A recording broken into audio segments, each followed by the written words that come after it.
ಸ್ನೇಹಿತರೆ, ಎಲ್ರಿಗೂ ಕೂಡ ನಮಸ್ಕಾರ. ಸ್ನೇಹಿತರೆ, ಈ ಒಂದು ಸ್ವಂತ ಮನೆ ಮಾಡ್ಬೇಕನ್ನೋ ಒಂದು ಕನಸು ಪ್ರತಿಯೊಬ್ಬರಿಗೂ ಕೂಡ ಇದ್ದೇ ಇರುತ್ತೆ. ಆದ್ರೆ ಆ ಒಂದು ಸ್ವಂತ ಮನೆ ಮಾಡುವಂತ ಅವಕಾಶ ಸಿಗೋದಿಲ್ಲ.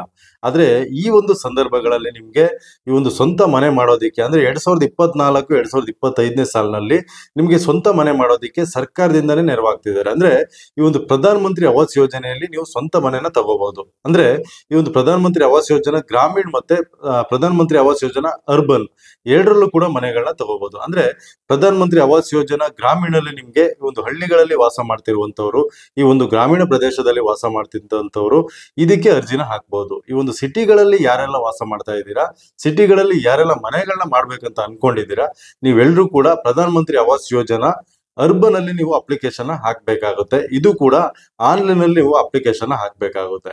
ಇದ್ರ ಬಗ್ಗೆ ನಾನು ಕಂಪ್ಲೀಟ್ ಡೀಟೇಲ್ಸ್ ನ ಹೇಳ್ತಾ ಹೋಗ್ತೀನಿ. ಅದೇ ರೀತಿಯಾಗಿ ಏನೆಲ್ಲ ದಾಖಲಾತಿಗಳು ಬೇಕಾಗುತ್ತೆ, ಯಾವ ರೀತಿಯಾಗಿ ಅರ್ಜಿ ಹಾಕ್ಬೇಕಾಗುತ್ತೆ, ಏನೆಲ್ಲ ಅರ್ಹತೆಗಳು ಬೇಕಾಗುತ್ತೆ, ಇದೆಲ್ಲದ್ರ ಬಗ್ಗೆನೂ ಕೂಡ ಇನ್ಫಾರ್ಮೇಶನ್ ಕೊಡ್ತಾ ಹೋಗ್ತೀನಿ.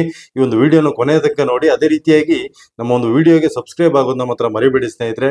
ಇದೇ ರೀತಿಯಾದ ಒಂದು ಹೊಸ ಹೊಸ ಯೋಜನೆಗಳ ಬಗ್ಗೆ ಆಗಿರ್ಬೋದು, ಈ ಒಂದು ಅಗ್ರಿಕಲ್ಚರ್ಗೆ ಸಂಬಂಧಪಟ್ಟ ಹಾಗೆ ಎಲ್ಲದರ ಬಗ್ಗೆನೂ ಕೂಡ ಪ್ರತಿನಿತ್ಯನೂ ಕೂಡ ವಿಡಿಯೋಗಳನ್ನ ಮಾಡ್ತಾ ಇರ್ತೀವಿ ಅಂತ ನಾನು ಹೇಳಲಿಕ್ಕೆ ಇಷ್ಟಪಡ್ತೇನೆ. ಈಗ ಈ ಒಂದು ಪ್ರಧಾನ ಮಂತ್ರಿ ಆವಾಸ್ ಯೋಜನೆಯಲ್ಲಿ ಯಾವ ರೀತಿಯಾಗಿ ನಾವು ಅಪ್ಲಿಕೇಶನ್ ಹಾಕ್ಬೇಕಾಗುತ್ತೆ, ಏನೆಲ್ಲ ಅರ್ಹತೆಗಳು ಬೇಕಾಗುತ್ತೆ ಅಂತ ನೋಡೋದಾದ್ರೆ, ಮೊದಲನೇದಾಗಿ ಆರ್ಥಿಕವಾಗಿ ಹಿಂದುಳಿದ ವರ್ಗಗಳಿಗೆ ಒಂದು ಅವಕಾಶನ ಕೊಟ್ಟಿದ್ದಾರೆ, ಅಂತವರು ಅರ್ಜಿನ ಹಾಕ್ಬಹುದು. ಅದೇ ರೀತಿಯಾಗಿ ಕಡಿಮೆ ಆದಾಯ ವರ್ಗ ಇರುವಂತವರು ಅರ್ಜಿಗಳನ್ನ ಹಾಕ್ಬಹುದು. ಅದೇ ರೀತಿಯಾಗಿ ಪರಿಶಿಷ್ಟ ಜಾತಿ ಮತ್ತು ಪರಿಶಿಷ್ಟ ಪಂಗಡ ಅಂದ್ರೆ SC ST ಸಮುದಾಯಕ್ಕೆ ಸೇರಿದಂತವರು ಇದಕ್ಕೆ ಅರ್ಜಿನ ಹಾಕ್ಬಹುದು. ಅದೇ ರೀತಿಯಾಗಿ ಈ ಒಂದು ಗ್ರಾಮೀಣ ಪ್ರದೇಶ ಆಗಿರ್ಬೋದು, ಈ ಒಂದು ನಗರ ಪ್ರದೇಶ ಆಗಿರ್ಬೋದು, ಇವರಿಬ್ರು ಕೂಡ ಅರ್ಜಿ ಹಾಕೋದಿಕ್ಕೆ ಆನ್ಲೈನ್ ಅಲ್ಲಿ ಅವಕಾಶ ಇರುವಂತದ್ದು. ಆನ್ಲೈನ್ ಅಲ್ಲಿ ಕೂಡ ನೀವು ಅರ್ಜಿನ ಹಾಕ್ಬಹುದು ಸ್ನೇಹಿತರೆ. ಅದೇ ರೀತಿಯಾಗಿ ಈ ಒಂದು ಸರ್ಕಾರದಿಂದ ಎಷ್ಟೆಲ್ಲ ಸಬ್ಸಿಡಿನ ಕೊಡ್ತಾ ಇದ್ದಾರೆ, ಈ ಒಂದು ಸಹಾಯಧನ ಕೊಡ್ತಾ ಇದ್ದಾರೆ ಅಂತ ನೋಡೋದಾದ್ರೆ, ಈ ಒಂದು ಗ್ರಾಮೀಣ ಪ್ರದೇಶದಲ್ಲಿ ಏನಾದ್ರೂ ಕೂಡ ನೀವು ಈ ಒಂದು ಹೊಸದಿನ ನಿರ್ಮಾಣ ಮಾಡ್ತೀನಿ ಅನ್ನೋದಾದ್ರೆ ನಿಮ್ಗೆ 1,30,30,000ವರೆಗೆ ಒಂದು ಸಬ್ಸಿಡಿನ ಕೊಡ್ತಾ ಇರುವಂತದ್ದು ಸರ್ಕಾರದಿಂದ.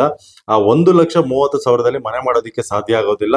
ಹಾಗಾಗಿನೇ ನೀವೇನಾದ್ರೂ ಕೂಡ ಬ್ಯಾಂಕ್ ಲೋನ್ ಮಾಡಿದ್ರಿ ಅನ್ನೋದಾದ್ರೆ, ಈ ಒಂದು ಪ್ರಧಾನ ಮಂತ್ರಿ ಆವಾಸ್ ಯೋಜನೆಯಲ್ಲೇ ಬ್ಯಾಂಕ್ ಲೋನ್ ನ ಮಾಡಿದ್ರಿ ಅನ್ನೋದಾದ್ರೆ, ಅದಕ್ಕೆ ನೀವು ಬ್ಯಾಂಕ್ ಲೋನ್ ನ ಒಂದು ಬಡ್ಡಿ ದರ ಏನಿರುತ್ತೆ ಅದು 6% ವರೆಗೂ ಕೂಡ ಕೊಡ್ತಾ ಇರುವಂತದ್ದು. ಈ ಒಂದು ಪ್ರಧಾನ ಮಂತ್ರಿ ಆವಾಸ್ ಯೋಜನೆಯಲ್ಲಿ 1,30,30,000 ಸಬ್ಸಿಡಿನ ಕೊಡ್ತಾರೆ. ಉಳಿದಂತ ಹಣ ಏನಾದ್ರೂ ಕೂಡ ನಿಮ್ಗೆ ಬ್ಯಾಂಕ್ ಲೋನ್ ಮಾಡ್ತೀನಿ ಅನ್ನೋದಾದ್ರೆ ಅದಕ್ಕೆ 6% ಬಡ್ಡಿಯಾಗಿ ನೀವು ಮರುಪಾವತಿನ ಮಾಡೋದಕ್ಕೆ ಇರುತ್ತೆ ಸ್ನೇಹಿತರೆ. ಅದೇ ರೀತಿಯಾಗಿ ಅರ್ಬನ್ ಏರಿಯಾಗಳಲ್ಲಿ ವಾಸ ಮಾಡ್ತಿರುವಂತವ್ರು, ನಗರ ಪ್ರದೇಶಗಳಲ್ಲಿ ವಾಸ ಮಾಡ್ತಿರುವಂತವ್ರು ಏನಾದ್ರೂ ಕೂಡ ನೀವು ಈ ಒಂದು ಮನೆ ನಿರ್ಮಾಣ ಮಾಡ್ತೀನಿ ಅನ್ನೋದಾದ್ರೆ ನಿಮ್ಗೆ 3 ಲಕ್ಷದವರೆಗೆ ಈ ಒಂದು ಸಹಾಯಧನ ಕೊಡ್ತಿರುವಂತದ್ದು ಸರ್ಕಾರದಿಂದ. ಅದೇ ರೀತಿಯಾಗಿ ಇನ್ನು ಉಳಿದಂತ ಹಣ ಅಂದ್ರೆ 3 ಲಕ್ಷದಲ್ಲಿ ಮನೆ ಕಟ್ಟೋದಕ್ಕೆ ಸಾಧ್ಯ ಆಗೋದಿಲ್ಲ. ಹಾಗಾಗಿ ಇನ್ನೇನಾದ್ರೂ ಕೂಡ ನೀವು ಬ್ಯಾಂಕ್ ಲೋನ್ ನ ಮಾಡ್ತೀನಿ ಅನ್ನೋದಾದ್ರೆ ಬ್ಯಾಂಕ್ ಲೋನ್ ನ ಮಾಡಿದಂತ ಸಂದರ್ಭಗಳಲ್ಲಿ ನಿಮ್ಗೂ ಕೂಡ 6% ವರೆಗೆ ಬಡ್ಡಿನ ಹಾಕಿ ಅದಾದ ನಂತರದಲ್ಲಿ ನೀವು ಮರುಪಾವತಿನ ಮಾಡೋದಕ್ಕೆ ಅವಕಾಶ ಇರುವಂತದ್ದು. ಬ್ಯಾಂಕ್ ಲೋನ್ಗೆ ಬಡ್ಡಿ ದರ 6% ವರೆಗೂ ಕೊಡ್ತಾ ಇರುವಂತದ್ದು. ಸಹಾಯಧನ 3 ಲಕ್ಷದವರೆಗೆ ಒಂದು ಸರ್ಕಾರದಿಂದ ಸಹಾಯಧನ ಕೊಡ್ತಾ ಇರುವಂತದ್ದು ಪ್ರಧಾನ ಮಂತ್ರಿ ಆವಾಸ್ ಯೋಜನಾ ಅರ್ಬನ್ ಅಲ್ಲಿ. ಅದೇ ರೀತಿಯಾಗಿ ಸ್ನೇಹಿತರೆ, ಏನು ಸರ್ಕಾರದಿಂದ ಏನು ಆ ಒಂದು ಸಬ್ಸಿಡಿನ ಕೊಡ್ತಾರೆ, ಸಹಾಯಧನ ಕೊಡ್ತಾರೆ, ಅದು ನಿಮ್ಮ ಒಂದು DBT ಮುಖಾಂತರವಾಗಿ ನಿಮ್ಗೆ ಆ ಒಂದು ಹಣ ಟ್ರಾನ್ಸ್ಫರ್ ಆಗುವಂತದ್ದು. DBT ಮುಖಾಂತರವಾಗಿ ಅಂದ್ರೆ ನಿಮ್ಗೆ ಒಂದು ಡೈರೆಕ್ಟ್ ಆಗಿ ನಿಮ್ಮ ಒಂದು ಆಧಾರ್ ಕಾರ್ಡ್ ಬೇಸ್ ಮೇಲೆ ಆ ಒಂದು ಹಣನ ಟ್ರಾನ್ಸ್ಫರ್ ಮಾಡ್ತಾರೆ. ಅದಕ್ಕೋಸ್ಕರನೇ ನಿಮ್ಮ ಒಂದು ಆಧಾರ್ ಕಾರ್ಡು ಸರಿಯಾದ ರೀತಿಯಲ್ಲಿ ಲಿಂಕ್ ಆಗಿರ್ಬೇಕಾಗುತ್ತೆ. ಯಾವ ಬ್ಯಾಂಕಿಗೆ ನಿಮ್ಮ ಒಂದು ಅಕೌಂಟ್ ಇರುತ್ತೆ ಅದರಲ್ಲಿ ಲಿಂಕ್ ಮಾಡಿರ್ಬೇಕಾಗುತ್ತೆ. ಅದೇ ರೀತಿಯಾಗಿ ಇವಾಗ ಆಧಾರ್ ಅಪ್ಡೇಟ್ ಕೂಡ ಕೇಳ್ತಾ ಇದೆ, ಆಧಾರ್ ಅಪ್ಡೇಟ್ ಕೂಡ ಆಗಿರ್ಬೇಕಾಗುತ್ತೆ. ಅದೇ ರೀತಿಯಾಗಿ ಸ್ನೇಹಿತರೆ, ಈ ಒಂದು ಪ್ರಧಾನ ಮಂತ್ರಿ ಆವಾಸ್ ಯೋಜನೆಗೆ ಅರ್ಜಿ ಹಾಕೋದಿಕ್ಕೆ ಏನೆಲ್ಲ ನಿಯಮಗಳಿದೆ ಅಂತ ನಾವು ನೋಡೋದಾದ್ರೆ, ನಿಮ್ಮೊಂದು ಕುಟುಂಬದ ವಾರ್ಷಿಕ ಆದಾಯ 3 ಲಕ್ಷದ ಒಳಗಡೆ ಇರ್ಬೇಕಾಗುತ್ತೆ. ನಿಮ್ಮ ಒಂದು ವಯಸ್ಸು 18 ವರ್ಷದ ಮೇಲ್ಪಟ್ಟು, ಅದೇ ರೀತಿಯಾಗಿ 60 ವರ್ಷದ ಒಳಗಡೆ ಇರ್ಬೇಕಾಗುತ್ತೆ. ಅದೇ ರೀತಿಯಾಗಿ ಇಲ್ಲಿವರೆಗೂ ಕೂಡ ಯಾವುದೇ ರೀತಿಯಾದ ನೀವು ಮನೆಗಳನ್ನ ತಗೊಂಡಿರಬಾರ್ದು. ಈ ಒಂದು ಸರ್ಕಾರದಿಂದ ಸಿಗುವಂತ ಯಾವುದೇ ಒಂದು ಮನೆಗಳನ್ನ ನೀವು ಕೂಡ ತಗೊಂಡಿರಬಾರ್ದು. ಅಂತವರಿಗೆ ಅವಕಾಶ ಇರುವಂತದ್ದು.